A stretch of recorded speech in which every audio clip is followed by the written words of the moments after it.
The service would largely be a military service. It will be conducted by the Ghana Armed Forces, and there will be 3 parts to the funeral program. We would have the pre-burial service, during which period some tributes will be read.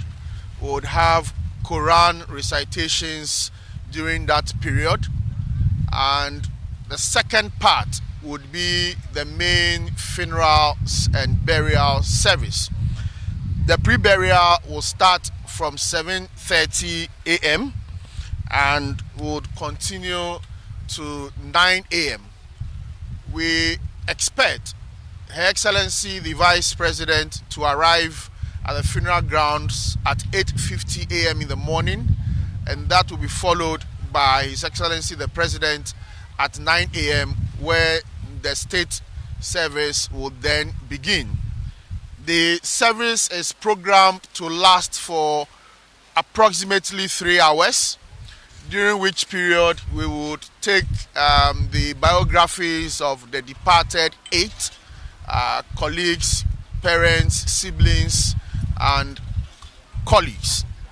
After the biographies, we'll take tributes from the widows and then also tributes from the children. There will be other tributes that would be read by some senior government officials. All institutional tributes from the various institutions that our departed comrades work with or associated with will be read during the pre-burial period before 9 o'clock. After the service, the bodies of the 6 that are yet to be buried would be conveyed to the military cemetery at Chado for burial. And there as well, the Ghana Armed Forces, together with the churches of the 6 departed comrades, would take charge of the burial ceremony at the military cemetery.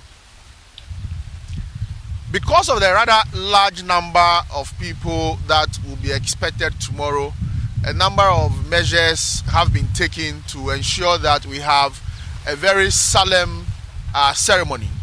So for the media that is here, you would have seen the ongoing setup. We are trying our best to provide as many chairs as we can to accommodate the thousands of people that we expect to join the various families and the government officials here for the service.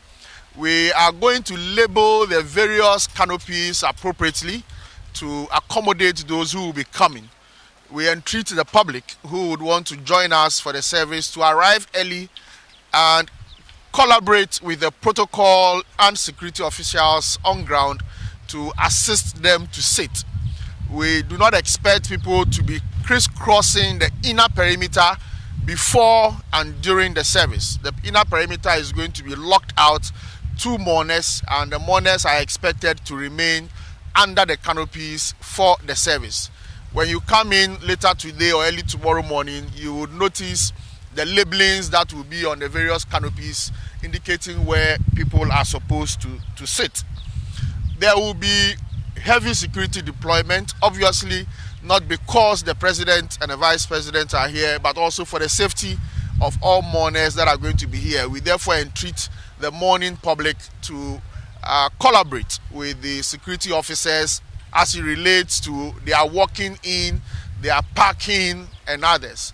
If you are driving in, you will be required to alight at a specific point and walk into the mourning zone, and your vehicle can be parked at a designated car park.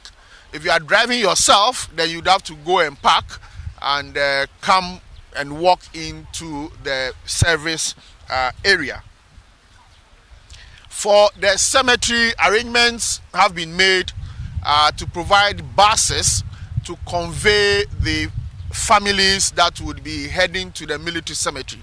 The idea is to reduce the traffic en route to the cemetery and also manage the traffic at the cemetery, because if we allow everybody to just drive in there, the number of vehicles there will be a lot. So buses will be provided to the 6 families to convey them there, and then a few others that would be able to join would join. If you get to the cemetery, please listen to the military police that will be on standby, who would be working on parking and designated areas where we can go and where we cannot go. With relation to the media, I believe that a statement was issued earlier by the Minister of State for Government Communications on arrangements that have been made for this service. And media houses and journalists were required to apply for accreditation. Media houses and journalists that applied and have been accordingly accredited are the only ones that will be allowed in the inner perimeter, which is designated as a special media zone for the service. And that accreditation is for only camera holders, video camera operators, and photographers. They are the only ones that are going to be allowed in the inner perimeter. Reporters and others are not going to be in the perimeter. You are welcome to join the mourners. You are also welcome to use the media stands on this end or on the left end and be able to follow proceedings and report back to your media houses. Allocations have also been made for audio feed to my right behind the stands for radio stations that want to set up for their outside broadcast from here, set up their studios for outside broadcast. You are welcome to set up there, and you have audio feed for your work. Television stations that also want to set up and broadcast from here are also welcome to set up behind the left stand, very close to the OB van that is there. And feed outlets are going to be available for clean feed of the proceedings here for you to use for your productions. What that means is that your technical teams that are going to be working at the outdoor broadcast locations do not need accreditation. They are welcome to come in and be there. It is only camera operators that would come into the middle that would require accreditation, and they must have it, and we are going to enforce it religiously.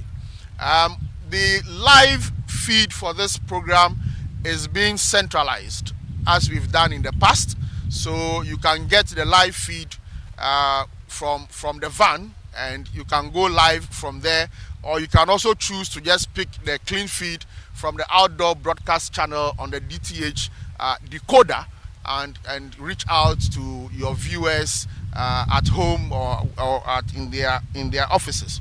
We expect that we would all comport ourselves. We will respect the guidelines. We do not want to see tomorrow anybody holding a phone or a monopod and struggling to chase people, chase mourners as they are coming in to come and sit down. We expect a very high level of decorum and solemnity tomorrow morning. And if you are given an accreditation to be in the inner perimeter, do well to come in early. Check your audio, ensure that you have the required audio feed that you need, and then also check on the TV feed and be sure that you are okay before the service starts at about 7:30. At this point, I would invite the Air Commodore Okai from the Ghana Armed Forces to provide a briefing on the ceremony, what they are going to be doing as it relates to the military service that we will be holding here tomorrow. Air Commodore.